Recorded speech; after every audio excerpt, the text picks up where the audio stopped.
Start करते हैं आज। बिकॉज आप लोग एक बार 11th-12th कर चुके हैं तो आप लोग ना रिवाइज करके आया कीजिए क्लास में थोड़ा, जैसे जो भी चैप्टर शुरू करने वाले हैं उससे क्या होगा कि आपको ज़्यादा बेटर समझ में आएगा। और बहुत ज़्यादा टाइम हम लोग को बेसिक्स में स्पेंड नहीं कर सकते, हम लोग को ज़्यादा प्रैक्टिस में स्पेंड करना चाहिए टाइम। एनीवेज,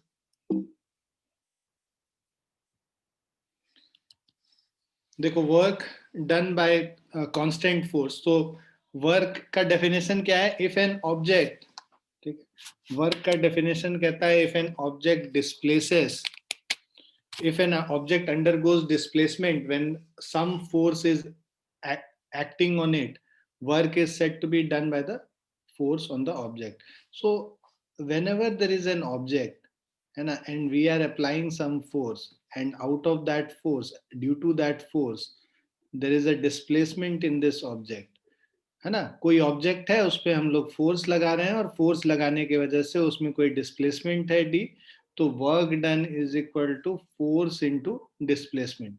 ठीक है, सो फोर्स इनटू डिस्प्लेसमेंट। ये देखो, जो डिस्प्लेसमेंट है should be along the direction of force. ठीक है, अगर फोर्स और डिस्प्लेसमेंट के बीच में कोई एंगल होगा तब फिर वो वेक्टर फॉर्म में हम लोग फिर उसको work done is equal to F dot D कर लेते हैं, या force into displacement into cos of the angle between force and displacement. मान लो फोर्स इधर है, डिस्प्लेसमेंट इधर है, इनके बीच में एंगल थीटा है, तो W is equal to F D cos theta, ऐसे हो जाता है। So first definition of force क्या कहता है? Refer figure below. Suppose point P undergoes displacement while a force F acts on it at an angle theta. ठीक है, so let us suppose कि ये जो point P है, this is undergoing some displacement, right? While a force F acts at an angle theta, ये जो force F है ये theta angle पे लग रहा है। Now component of force along line of displacement, right? तो देखो, फोर्स का वो कंपोनेंट जो डिस्प्लेसमेंट के अलोंग है, तो फोर्स का कंपोनेंट जो डिस्प्लेसमेंट के अलोंग है ये क्या होगा? F cos theta. तो F cos theta parallel component along S, तो एफ कॉस थीटा हो गया वो parallel component which is along S. तो वर्क डन क्या हो गया? Displacement into component of force along the line of displacement, है ना?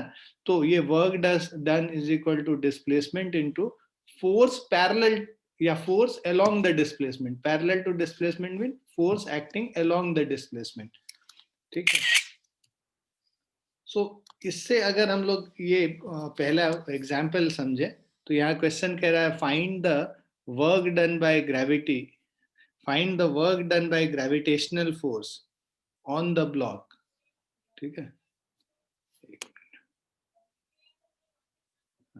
so find the work done by gravitational force on block as it slides on inclined plane from A to B।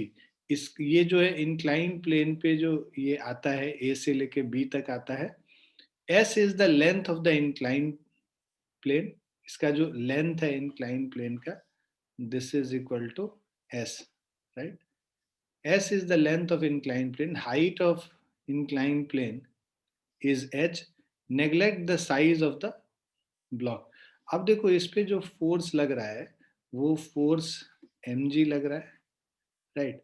mg के दो component है, एक जो कि perpendicular है इस सरफेस से और इंक्लाइन के, और एक जो पैरेलल है डिस्प्लेसमेंट के।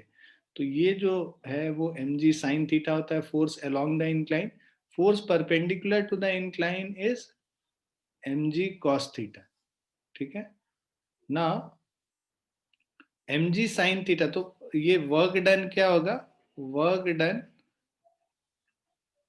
Bye gravitational force on block, so work done is equal to force along the displacement, right? Force along displacement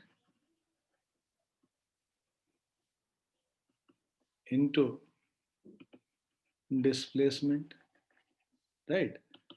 symbol के फॉर्म में देखें, force parallel to S into S. Parallel to S क्या हो गया? mg sine theta, और displacement क्या है, into S है। सो इसको हम लोग लिखेंगे mg sin theta. So work done is equal to mgs into sine theta. अच्छा, साइन थीटा का value, sine theta is equal to perpendicular by hypotenuse, मतलब h बाय s, यहाँ सब्स्टिट्यूट कर लो। सो ये क्या आ जाएगा, M G S into H by S, S S cut गया, which is equal to M G H. ठीक है, क्लियर है बच्चों?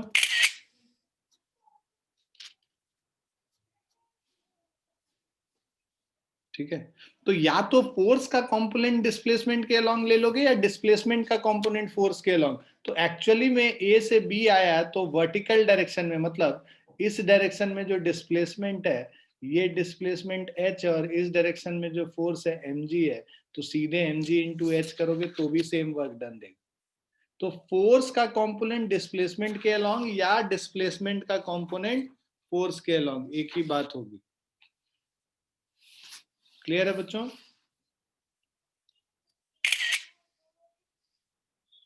आ गया समझ?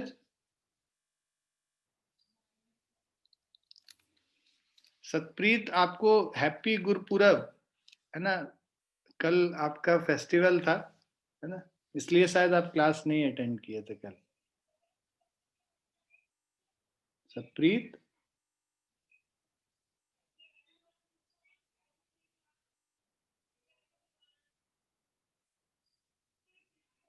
सतप्रीत आपका ऑडियो ज्वाइन नहीं है, आपका ऑडियो कनेक्टेड नहीं है, इसीलिए आपको हमारी आवाज नहीं सुनाई पड़ रही होगी मेरे ख्याल से।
नेक्स्ट पार्ट पे आते हैं, सेकेंड डेफिनेशन ऑफ वर्क।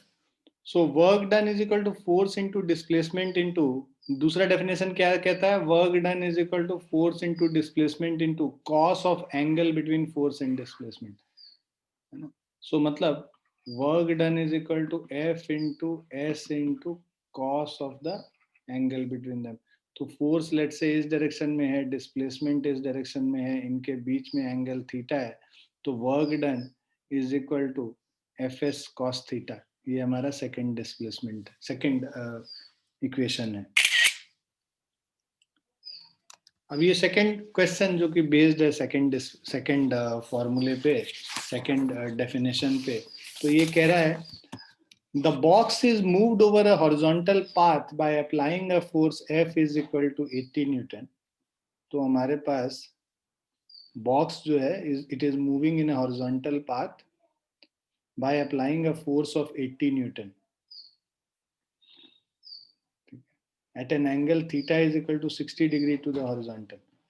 तो ये मूव कर रहा है, डिस्प्लेसमेंट इधर, फोर्स इधर लग रहा है 80 न्यूटन, ठीक है, फोर्स लग रहा है 80 न्यूटन इधर, और थीटा जो एंगल है, theta is equal to 60 degree है फोर्स और डिस्प्लेसमेंट के बीच में।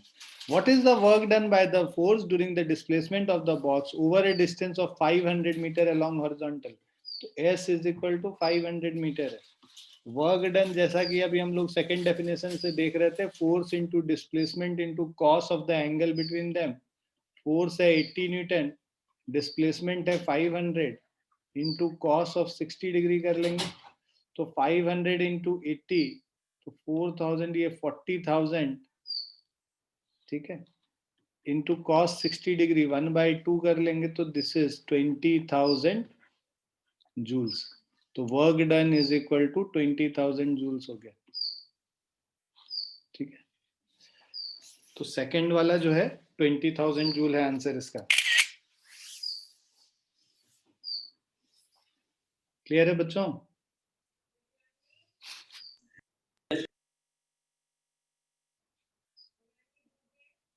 ठीक है, आगे बढ़ते हैं।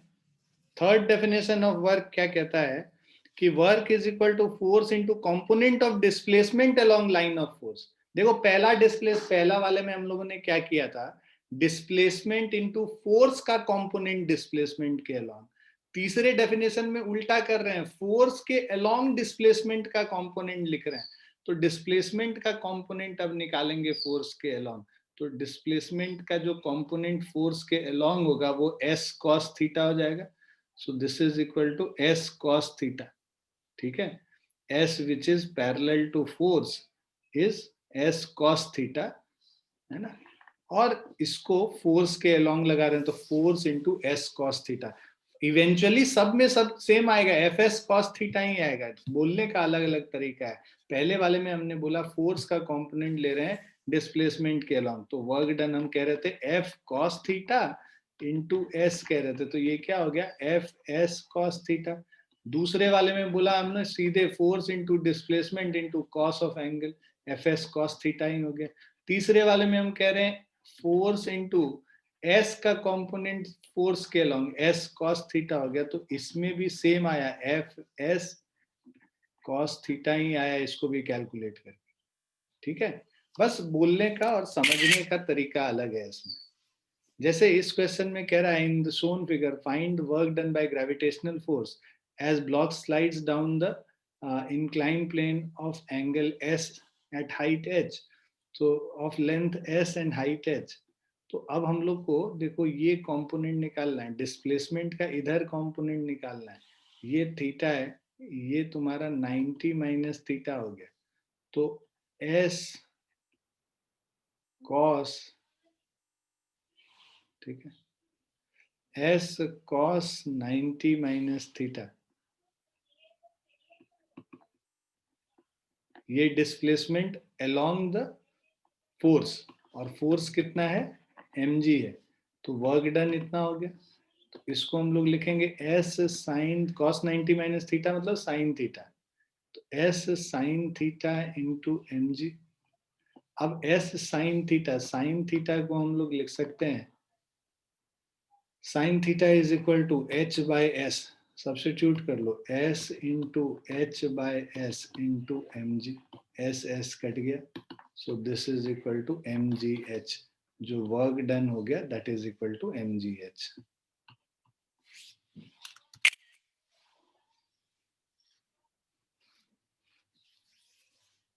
क्लियर है बच्चों?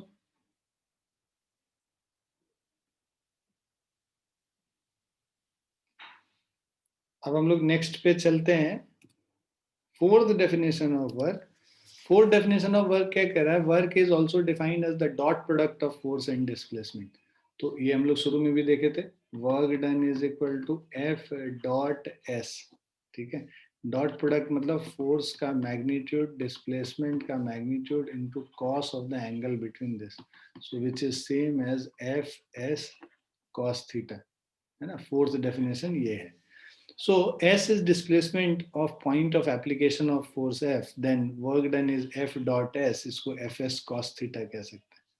जैसे फोर्थ एग्जाम्पल है, a body is acted upon bye a force, जो हमारा फोर्स F है, minus of I plus of 2j plus of 3k, rectangular components में फोर्स का वैल्यू निकाल लिए। अब यहाँ पे P2 ये Q है, ठीक है, तो P टू Q जा रहा है, P का पोजीशन कोऑर्डिनेट्स ये है, Q का कोऑर्डिनेट्स ये है, तो पी क्यू जो वेक्टर होगा डिस्प्लेसमेंट वेक्टर, P से Q जा रहा है, P Q vector, so this is position vector of Q minus position, तो 2 माइनस 0 इंटू आई प्लस 5 माइनस 0 इंटू जे प्लस 4 माइनस 0 इंटू के। So displacement S is equal to 2I plus 5J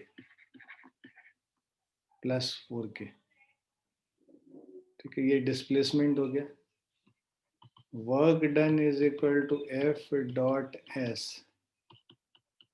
minus I plus 2J plus 3K dot हम लोग कर रहे हैं 2I plus 5J plus 4K. सो इससे हमें आता है work done is equal to -2 plus 10 plus 12. ठीक है, तो 22 minus 2 is 20. Work done is equal to 20 joules. तो I डॉट I बेसिकली हम लोग कर लेते हैं, है ना. J dot J1 K dot K1 डॉट प्रोडक्ट जब भी निकालते हैं तो हम लोग बेसिकली इस तरह से कैलकुलेट करते हैं और ये हमारा वर्क डन 20 जूल्स आ जाता है. क्लियर है बच्चों?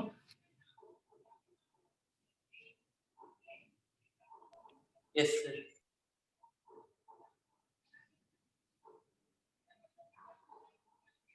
नेक्स्ट क्वेश्चन पे चलते हैं. Next slide, sorry. Work is a scalar quantity. क्योंकि ये स्केलर प्रोडक्ट है तो it will be a scalar quantity. It has only magnitude and no direction. Dimension of work will be, work को हम force into displacement कहते हैं. Force का dimension ml/t-2 है और डिस्प्लेसमेंट का l है. मल्टीप्लाई करोगे तो m1l²t-2, ये वर्क डन का हमारा डायमेंशन हो जाएगा. तीसरा point, a number of forces may act on a particle simultaneously. So work done by different forces may be different for same displacement of the particle.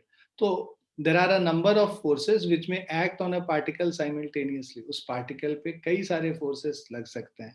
Her force की वजह से जो work done है उन सबको निकाल के और add कर देंगे.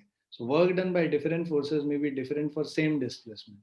So a particular force applied may not be responsible for displacement. If we apply a force on the moving body in a direction opposite to the velocity of the body, then displacement will be due to inertia of motion and not due to force in consideration. So work done is a relative term. Work done by same force in different frames of reference is different. तो frame of reference change करेगा तो work done change कर जाएगा. दूसरा concept हमने ये सीखा कि पर्टिकुलर फोर्स अप्लाइड में not be responsible for displacement. हो सकता है डिस्प्लेसमेंट ना हो उसके वजह से. ठीक है, so if we apply a force on a moving body in a direction opposite, then तो वो मूविंग बॉडी इनर्शिया की वजह से तो आगे मूव करेगा, बट फोर्स उस पर किसी और डायरेक्शन में, अगर पीछे डायरेक्शन में लग रहा है तो वहां पे उसको हम लोग को फोर्स का डायरेक्शन कंसिडर करना पड़ेगा और नेगेटिव वर्क डन हो जाता है उस केस में.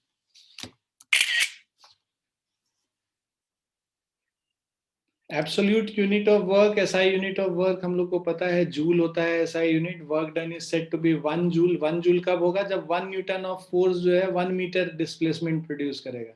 When body displaces through 1 metre in the direction of 1 newton of force, then the amount of work done is said to be 1 joule. From work done is equal to force into displacement, 1 joule is 1 newton into 1 meter. ठीक है, Newton metre हो गया. In terms of symbols, joule is equal to newton metre. So newton को अगर KG metre per second square कर लेंगे तो ये newton into metre means KG into metre square per second square. Now CGS unit of work is erg, है ना. तो work done is said to be 1 erg when a body displaces through 1 centimeter in the direction of 1 dyne force applied on it. तो 1 dyne force अगर displacement 1 metre का produce करता है तो उस केस में 1 सेंटीमीटर का प्रोड्यूस करता है, तब उस केस में फोर्स जो है 1 अर्ग लिखेंगे. 1 अर्ग is 1 dyne into 1 centimeter.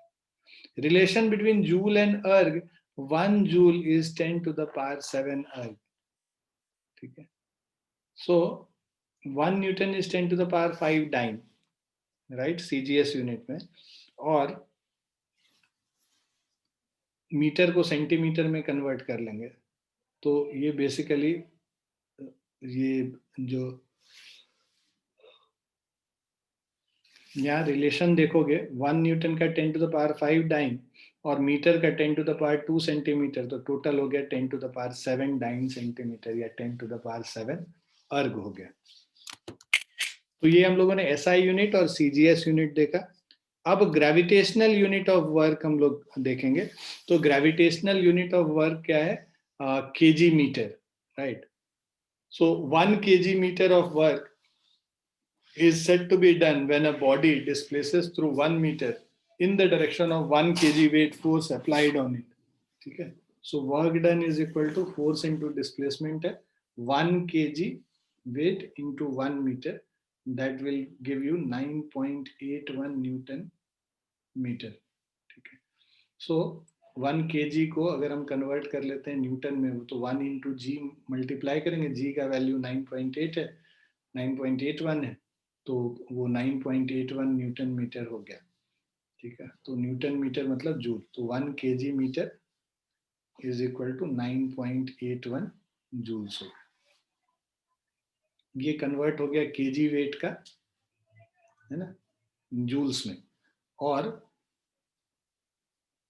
Gram centimetre, KG metre को कन्वर्ट किया जूल्स में 9.81, ग्राम सेंटीमीटर को अगर हम लोग अर्ग में कन्वर्ट करेंगे, 1 gram centimetre of work is done, 1 gram centimeter of work is done when a body displaces through 1 centimeter in the direction of 1 gram weight force applied on it. तो 1 gram weight और 1 centimetre से displace कर लिया, तो 1 gram centimetre उसको बोलते हैं। Gram weight को अगर हम लोग डाइन्स में कन्वर्ट करेंगे, तो ये हमारा 9.81 आ रहा है।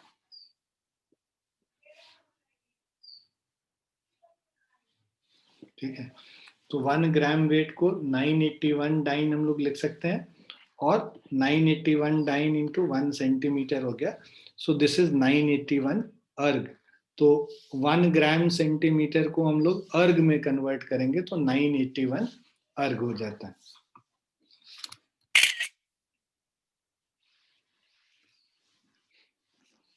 अब पॉजिटिव जीरो और पॉजिटिव नेगेटिव और जीरो वर्क। पॉजिटिव वर्क कब होगा? जिधर फोर्स है उधर ही डिस्प्लेसमेंट हो रहा है, तो पॉजिटिव वर्क है। नेगेटिव वर्क कब होगा? जब फोर्स और डिस्प्लेसमेंट ऑपोजिट डायरेक्शन में है, तब नेगेटिव वर्क होगा। जीरो वर्क कब होगा? जब फोर्स और डिस्प्लेसमेंट आपस में परपेंडिकुलर है, तब फिर उस केस में हम लोग जीरो वर्क कहते हैं। So when theta is the angle, so W work done क्या है? Force into displacement into cos of the angle theta, right? Work done W is equal to Fs cos theta है, right? Where theta is the angle between force and displacement. So work done by a force may be positive, negative or zero.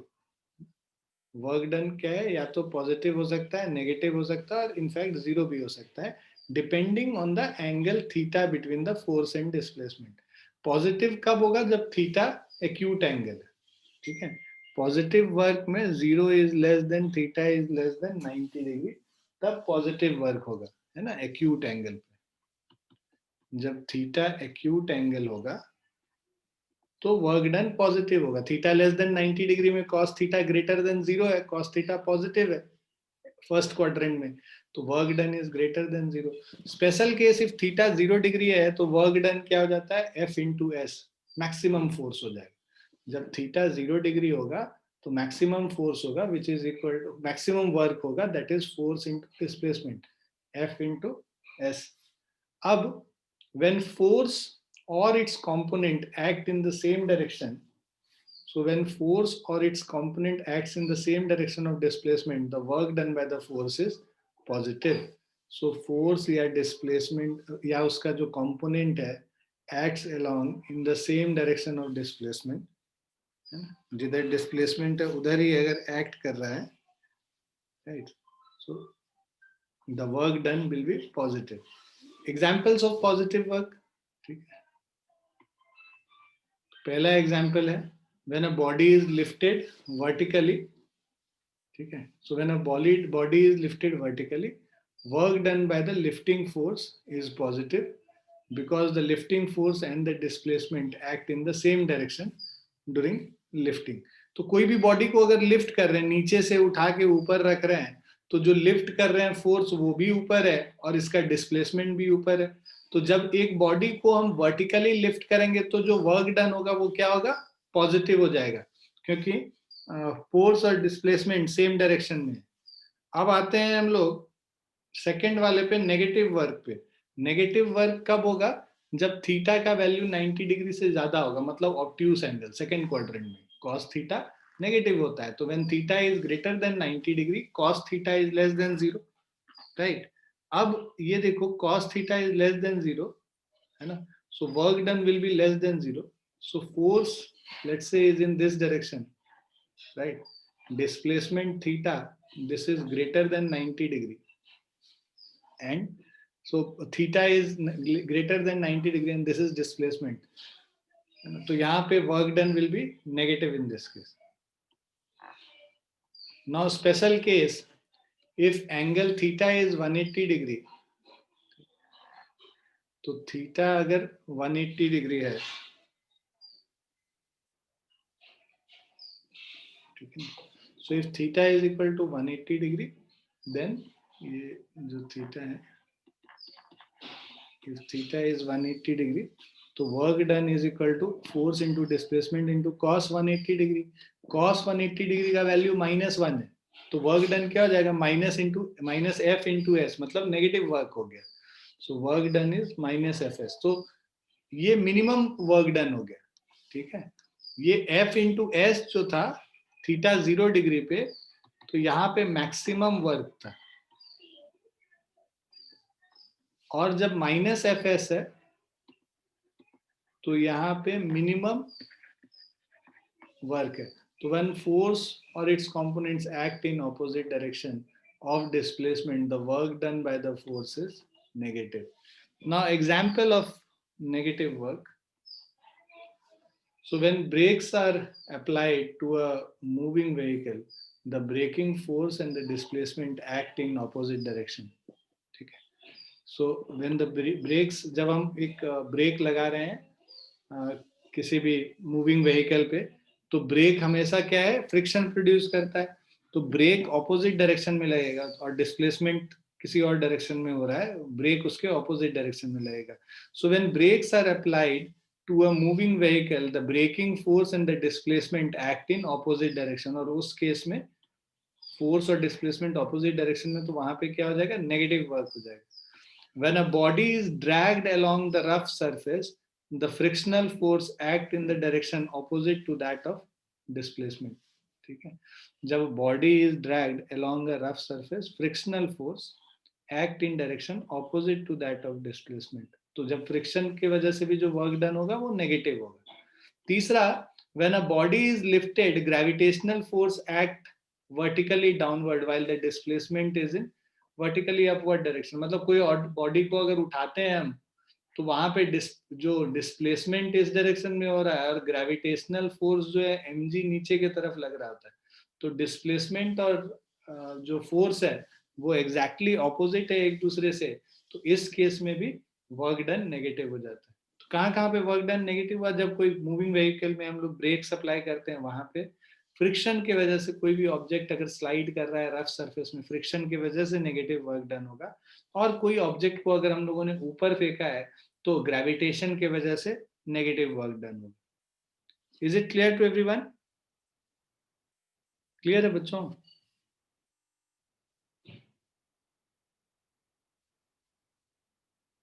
आ गया समझ सबको? चलिए next पे चलते हैं। Zero work, so work done is equal to Fs cos theta. So it is clear from the equation that the work done by the force is zero when force is zero, displacement is zero, and cos theta is zero. भाई जब हम कह रहे हैं work done force into displacement into cos theta है, तो zero work done कब होगा, जब फोर्स जीरो होगा, डिस्प्लेसमेंट जीरो होगा, या कॉस थीटा जीरो होगा। तीनों में से कोई भी एक अगर जीरो हो गया तो वर्क डन जीरो हो जाएगा, right. So cos theta zero कब होता है, जब थीटा 90 डिग्री होता है, तो जब फोर्स और डिस्प्लेसमेंट परपेंडिकुलर होगा, तो work done is zero when either force is zero और डिस्प्लेसमेंट इज जीरो, और force and displacement are perpendicular to each other. तो वही चीज यहाँ लिख रखा है, when the when the force and displacement are perpendicular, the work done by the force is 0. Now examples of zero work when force is perpendicular to displacement. ठीक है, जब force displacement के perpendicular है, ठीक है, तो वो उसके एग्जाम्पल्स, वैसे एग्जाम्पल्स जहां पे जीरो वर्क हो रहा है. क्यों? क्योंकि फोर्स और डिस्प्लेसमेंट परपेंडिकुलर है इस केस में. तो देखो पहला क्या है, figure below shows a block sliding over a fixed horizontal surface. ठीक है, तो ये डिस्प्लेसमेंट इधर है, mg इधर हो गया, n उधर हो गया. वर्क डन ग्रेविटी की वजह से is zero because mg is perpendicular to s. भाई ग्रेविटी इधर है, डिस्प्लेसमेंट इधर है, वर्टिकल डायरेक्शन में कोई मोशन नहीं हो रहा है, जो भी डिस्प्लेसमेंट हो रहा है वो हॉरिजॉन्टल डायरेक्शन में हो रहा है, और फोर्स जो भी लग रहा है वो जो है वर्टिकल डायरेक्शन में लग रहा है. तो फोर्स और डिस्प्लेसमेंट बिकॉज आपस में परपेंडिकुलर है. एक मिनट बच्चों है.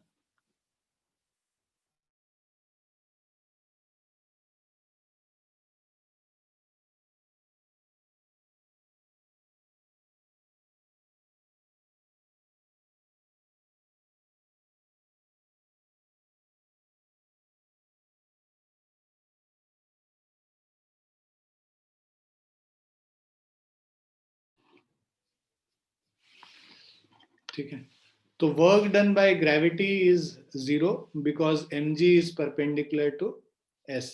तो mg इधर है और डिस्प्लेसमेंट इधर है और ये दोनों आपस में परपेंडिकुलर है, तो वर्क डन जो ग्रेविटी की वजह से होगा वो जीरो होगा. उसी तरह work done by n is also zero. भाई नॉर्मल रिएक्शन वर्टिकल है, डिस्प्लेसमेंट इधर है, तो work done by normal force जो है दैट इज ऑल्सो जीरो. दूसरा सेंट्रिपिटल फोर्स की बात करें, centripetal force is perpendicular to displacement. तो अब यहाँ पे देखो कोई भी कभी भी ऑब्जेक्ट जब सर्कुलर मोशन में मूव करता है, तो सर्कुलर मोशन में मूव करता क्यों है? Because of this centripetal force which is trying to change its direction in every moment.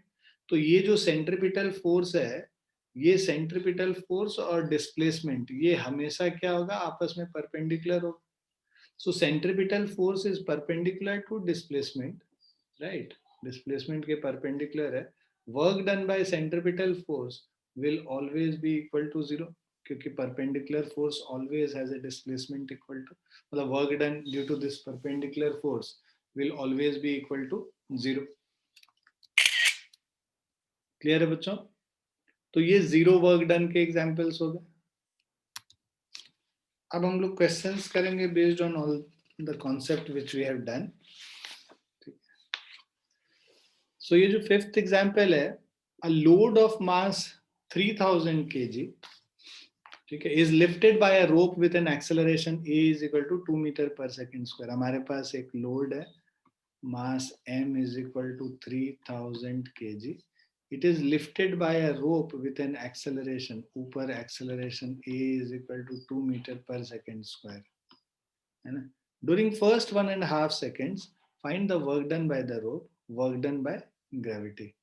तो जो हम लोग फोर्स लगा के इसको ऊपर की तरफ पुल कर रहे हैं, फोर्स F, और बिकॉज जो वेट है वो mg है, राइट.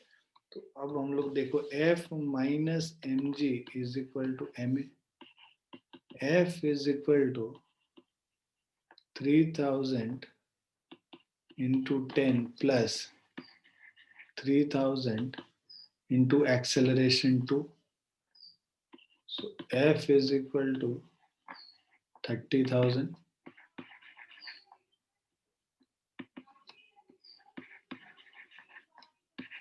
36,000 न्यूटन फोर्स हो गया, ठीक है. और ड्यूरिंग फर्स्ट 1.5 seconds, तो displacement s is equal to ut plus half AT square. u तो जीरो है इसीलिए बस हाफ AT स्क्वायर लिख रहे हैं.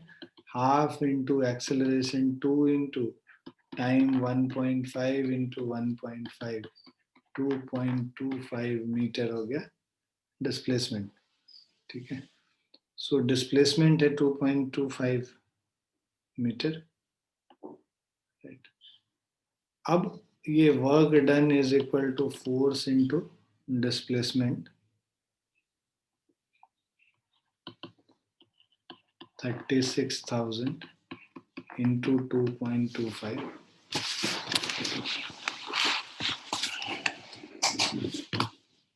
this is 81,000 joules हो गया. So this is 81 kilojoules. Work done by rope हमने निकाल लिया. Work done by gravity निकालना है. So अब देखो ग्रेविटी और डिस्प्लेसमेंट ऑपोजिट डायरेक्शन में है, तो minus of mg into H. ठीक है, डिस्प्लेसमेंट जो h है, तो कितने हाइट तक गया? 2.25 मीटर गया.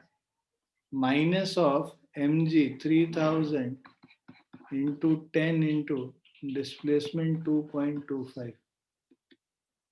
So this is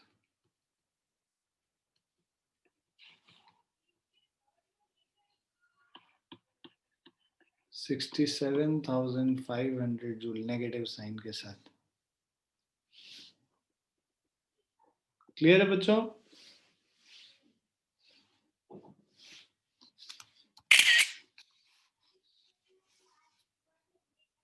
क्लियर है बच्चों?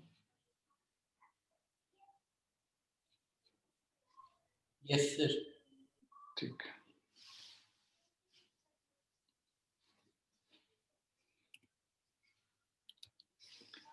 नेक्स्ट देखो, as shown in the given figure below, a 10 kg block placed on a rough horizontal floor is being pulled by a constant force 100 Newton. तो हम लोगों ने इस एक जो हमारे पास 10 kg का ब्लॉक है, राइट, इसका मास 10 kg.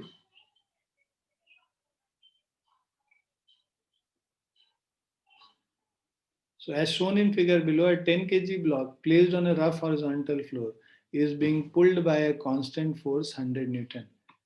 F is equal to 100 Newton, acting at angle 37 degree.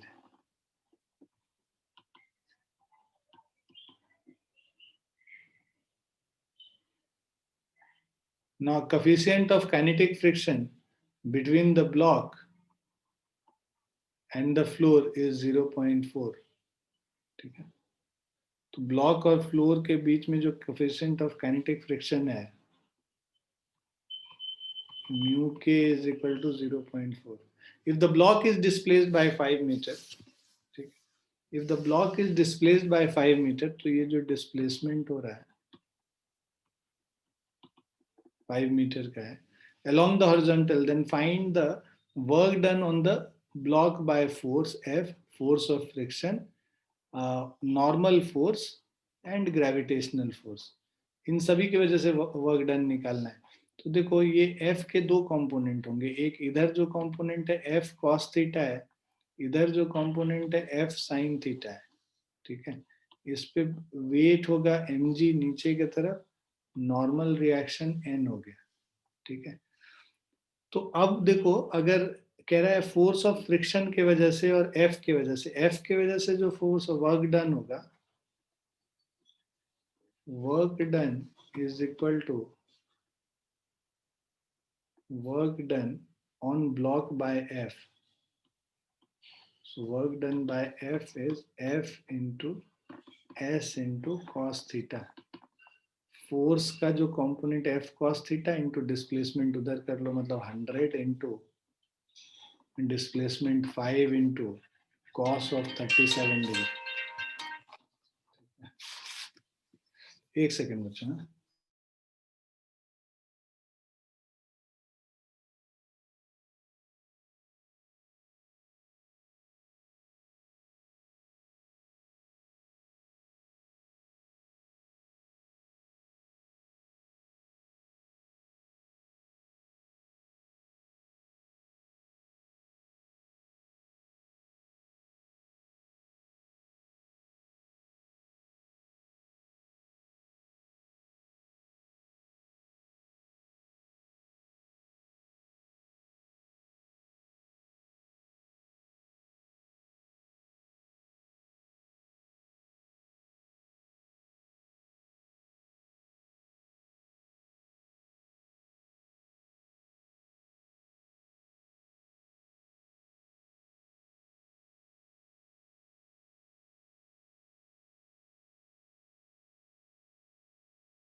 So work done by F is Fs cos theta 100 into 5 into cos 37.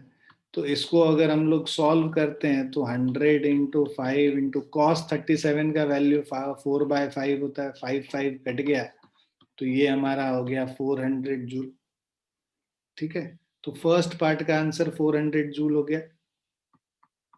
Second part में आपको कह रहा है work done by friction. Friction जो है mu k है ना, तो friction force F S is equal to mu के इंटू एन।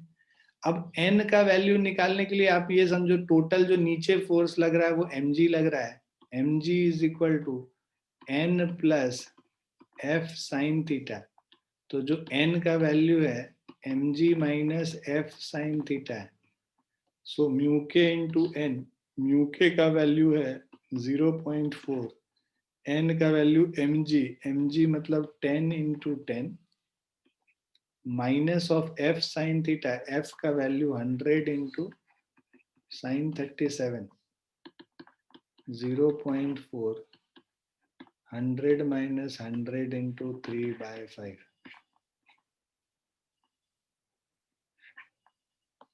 सो 60, 100 माइनस 60 हो गया 40, 0.4 इंटू 40, 4 इंटू 4 16 न्यूटन्स हो गया फ्रिक्शन फोर्स। तो सॉरी म्यू एफ के हो जाएगा काइनेटिक फ्रिक्शन। सो एफ के का वैल्यू, काइनेटिक फ्रिक्शन का वैल्यू 16 न्यूटन हो गया। अब so coefficient of kinetic friction between the block and the floor is 0.5 if the block is displaced by 5 meter along horizontal, then find work done by on block by force F and friction force के वजह से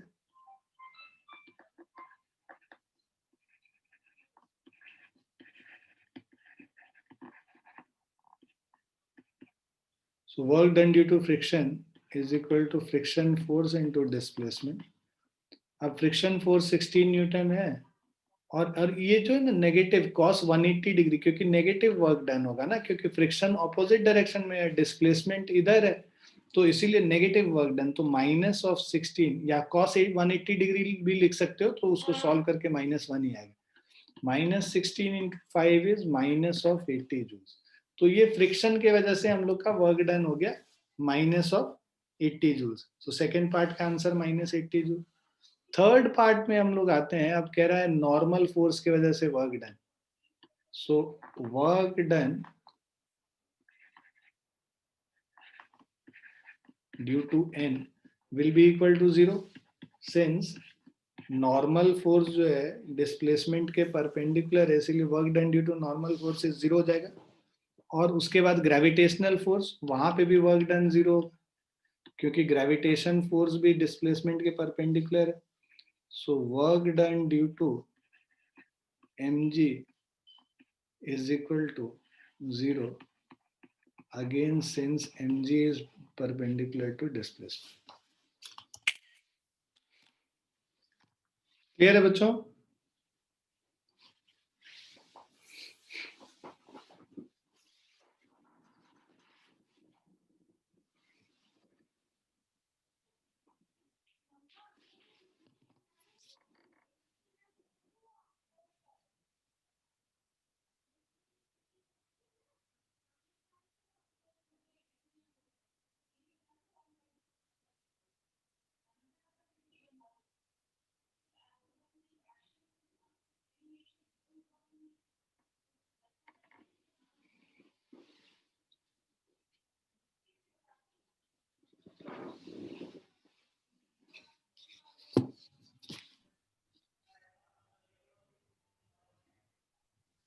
sir हाँ जी बेटा।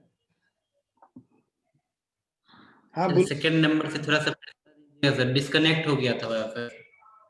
अच्छा अच्छा, second वाला क्या कह रहा था कि देखो पहला वाला तो तुम लोग को समझ में आ गया, फोर्स की वजह से बोल रहा था, तो एफ एस कॉस थीटा कर लिए फॉर्मूला के हिसाब से, या फोर्स का कंपोनेंट इधर करोगे वो भी F cos theta into S करोगे तो ये आ जाएगा।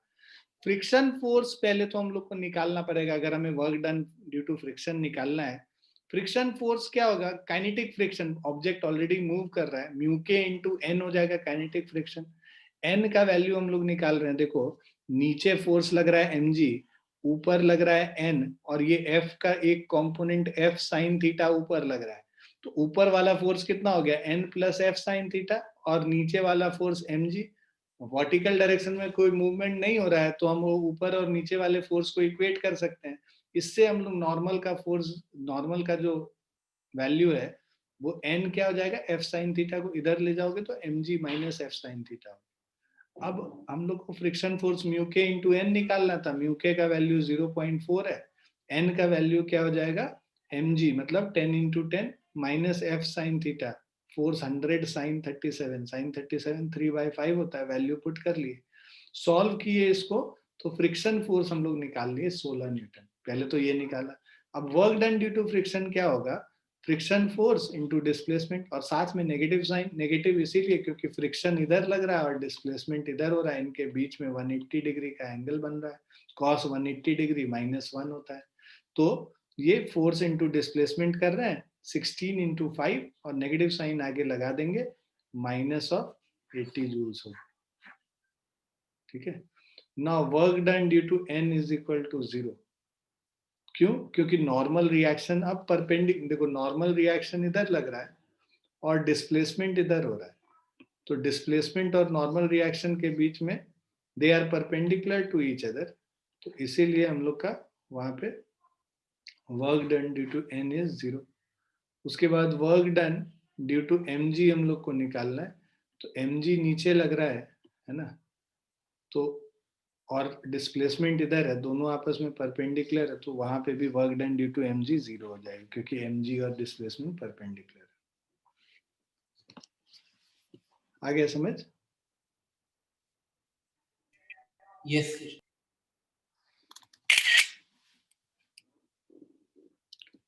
अब जो 7th क्वेश्चन है, ये कह रहा है block of mass m is pulled along a horizontal surface, तो एक ब्लॉक है मास m का, इसका मास m है, is pulled along a horizontal surface by applying a force at an angle theta. हम लोग जो फोर्स लगा रहे हैं वो इस हॉरिजॉन्टल से जो एंगल है वो थीटा बना रहे हैं with the horizontal. If the block travels with a uniform velocity and has a displacement s and the coefficient of kinetic friction is mu, then the work done, ठीक है। अब कह रहा block travels with uniform velocity, uniform velocity का मतलब कि ये जो फ्रिक्शन फोर्स है, ये जो इधर जो फोर्स लग रहा है एफ कॉस थीटा उसके बराबर है, तभी फिर यूनिफॉर्म वेलोसिटी से मूव करेगा, है ना। और वर्क डन उस केस में हम लोग को निकालना है, एफ का इधर फोर्स एफ कॉस थीटा, एक कंपोनेंट ऊपर होगा एफ साइन थीटा, यहाँ पे एम जी नीचे की तरफ लगेगा और एक नॉर्मल रिएक्शन एन लगेगा, N plus F sine theta is equal to M G हो गया, N is equal to M G minus F sine theta, ठीक है। अब ये हमारा फर्स्ट इक्वेशन। दूसरा, F cos theta is equal to static friction, limiting friction mu into n, so this is f cos theta, ये second हो गया, first और सेकेंड को अब मिला दो, f cos theta is mu, n के जगह लिख लेंगे mg minus f sin theta, यहाँ पे लिखोगे फ्रॉम 1 and 2। अब f वाला जो कंपोनेंट इधर ले आओ, ठीक है, सो f कंपोनेंट इधर अंदर cos theta plus mu sin theta is equal to mu mg, so f is equal to mu mg divided by cos theta plus sin theta, mu sin theta, cos theta plus mu sin theta। अब ये force हो गया, work done is equal to force into displacement, right, so work done is equal to force into displacement, work done by the applied force निकालना है, तो applied force F cos F into S into cos theta हो गया, मतलब force की जगह put कर लो mu mg into displacement into cos theta divided by cos theta plus mu sin theta. ठीक है. So this is the work done mu mg s cos theta by cos theta plus mu sin theta. ठीक है. Seventh है ना, seventh का second option correct. समझ आया आपको?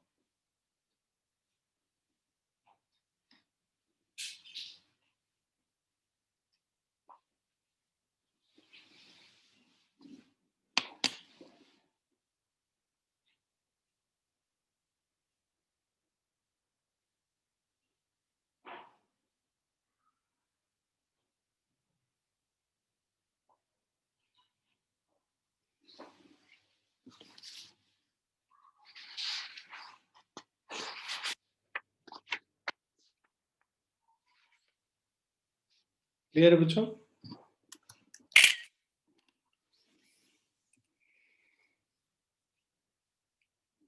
नेक्स्ट क्वेश्चन है, when a body of mass m slides down an inclined plane of inclination theta having coefficient of friction mu through a distance s, the work done by friction हम लोग को निकालना है. तो अब ये समझिए कि यहाँ पे जो इसका वेट है mg, इस डायरेक्शन में जो इसका वेट का कंपोनेंट है mg sin थीटा, परपेंडिकुलर जो इस सरफेस से होगा mg cos theta, normal reaction इधर हो गया और जो फ्रिक्शन फोर्स है वो इधर हो गया. So when a body of mass m slides down an inclined plane of inclination theta having coefficient of friction mu, ठीक है. So ये इसका मास m हो गया, coefficient of friction जो है वो mu है, through a distance s, ठीक है. The work done by friction, so work done by friction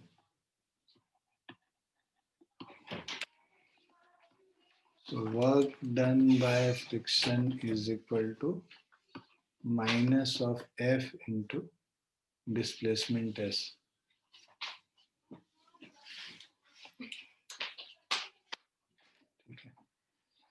So displacement जो है थ्रू ए डिस्टेंस S दे रखा है हमको. फ्रिक्शन फोर्स निकालने के लिए so this is minus of mu into N into S.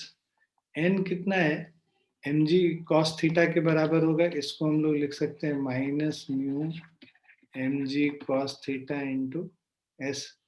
तो ये वर्क डन बाय फ्रिक्शन हो गया minus mu mg cos theta into S. तो एट्थ का ये फर्स्ट ऑप्शन होगा.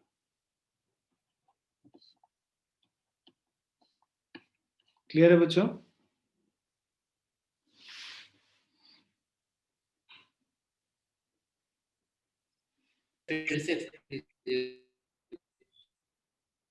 क्या बेटा आवाज कट गया, सुनाई नहीं पड़ा ठीक से. एक बार फिर से कर दीजिए ना. देखो ये क्या कह रहा है कि फ्रिक्शन के वजह से वर्क डन निकालने बोल रहा है. तो ये देखो mg इसका नीचे के तरफ है, दो कंपोनेंट है, एक mg cos थीटा है, दूसरा कंपोनेंट mg sin थीटा है. तो वर्क डन अगर इसमें डिस्प्लेसमेंट s हो रहा है, मतलब इधर से इधर जो यहाँ तक आया इसमें डिस्प्लेसमेंट s हुआ, तो वर्क डन निकालने बोल रहा है किसके वजह से, फ्रिक्शन के वजह से. तो फ्रिक्शन जिस फोर्स के वजह से वर्क डन निकालने बोलता है, फोर्स इनटू डिस्प्लेसमेंट होता है. बिकॉज फोर्स यहाँ पीछे लग रहा है और डिस्प्लेसमेंट आगे हो रहा है, उनके बीच में एंगल 180 डिग्री है, इसीलिए एक नेगेटिव साइन लगाते हैं. माइनस ऑफ फ्रिक्शन फोर्स को हम लोग लिख सकते हैं म्यू इंटू एन, क्योंकि लिमिटिंग फ्रिक्शन का केस लेंगे, ऑब्जेक्ट मूव कर रहा है. तो minus mu N into S हो गया. n का वैल्यू जो है, ये नॉर्मल रिएक्शन n जो है वो mg cos थीटा के बराबर है. सो ये जो n is equal to mg cos theta है, यहाँ पे सब्स्टिट्यूट कर लें n के जगह. तो यहाँ पे minus mu into mg cos theta into s, ऐसे करके निकाल। समझ आया? Okay sir, yes sir.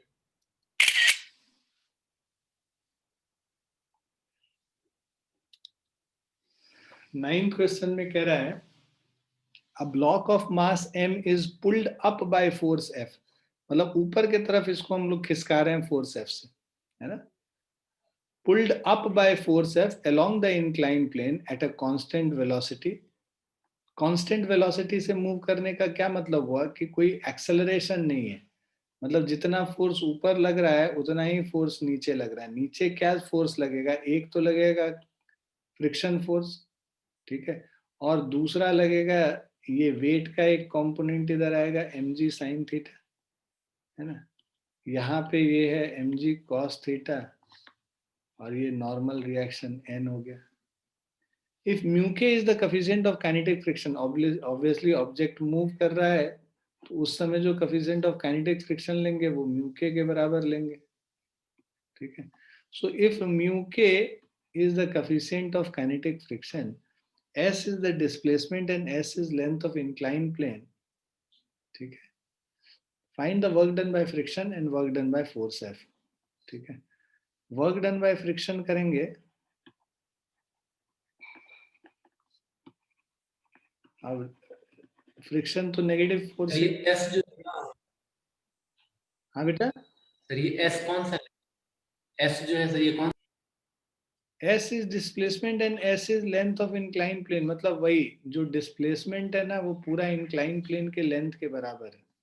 यहां से यहां तक जा रहा है, नीचे से उठा के ऊपर तक हम लोग शिफ्ट कर रहे हैं, ठीक है। Yes sir. अब वर्क डन बाय फ्रिक्शन हम लोग को बोला है, तो work done by friction is equal to minus of F के into displacement S. Negative sign इसीलिए फ्रिक्शन नीचे लग रहा है, डिस्प्लेसमेंट ऊपर हो रहा है, ऑपोजिट डायरेक्शंस में हो रहा है। और जो फ्रिक्शन फोर्स है माइनस ऑफ म्यू के इंटू एन हो गया friction force into displacement S. So जो एन का जो वैल्यू है, सो वी हैव यहाँ पे N is equal to mg cos theta, so this is minus of mu k into mg cos theta into s, ठीक है। So friction minus of mu के mg cos theta into S हो जाएगा, ये हमारा work done by friction हो गया। Second part में work done by force F बोल रहा है,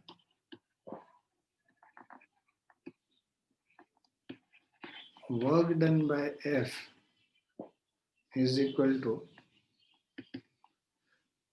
अब देखिए यहाँ पे जो F है, जो फोर्स F है, बिकॉज ये यूनिफॉर्म वेलोसिटी से मूव कर रहा है, कांस्टेंट वेलोसिटी, सो जितना फोर्स F ऊपर की तरफ लग रहा है इंक्लाइन के, उतना ही नीचे की तरफ फोर्स लग रहा है। नीचे दो फोर्स है एफ के प्लस mg sin थीटा, तो ये फोर्स जो है F, ये म्यू के into N plus mg sin theta के बराबर हो गया, और F is equal to mu के इंटू एन मतलब mg cos theta plus mg sin theta. F is equal to mg ले लेते हैं common, mu k cos theta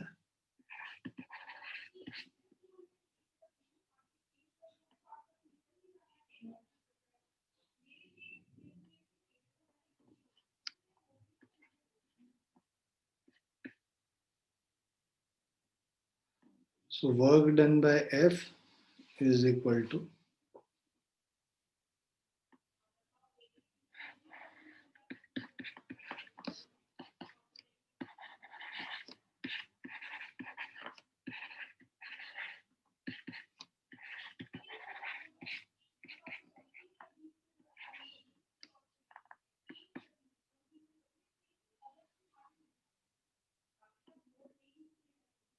mg sin theta plus mu के mg cos theta into s, ये work done by force F हो गया।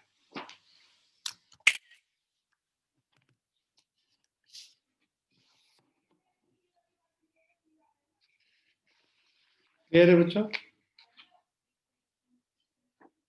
Yes sir.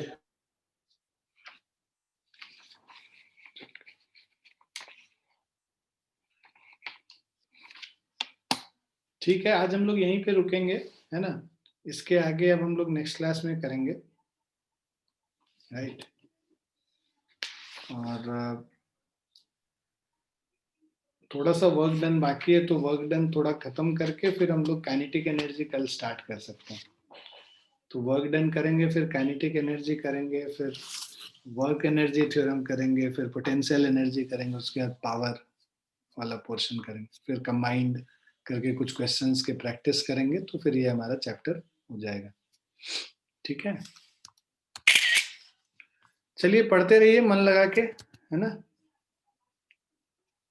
चलो आज के लिए इतना ही, बाय, और बाय एंड टेक केयर बच्चों।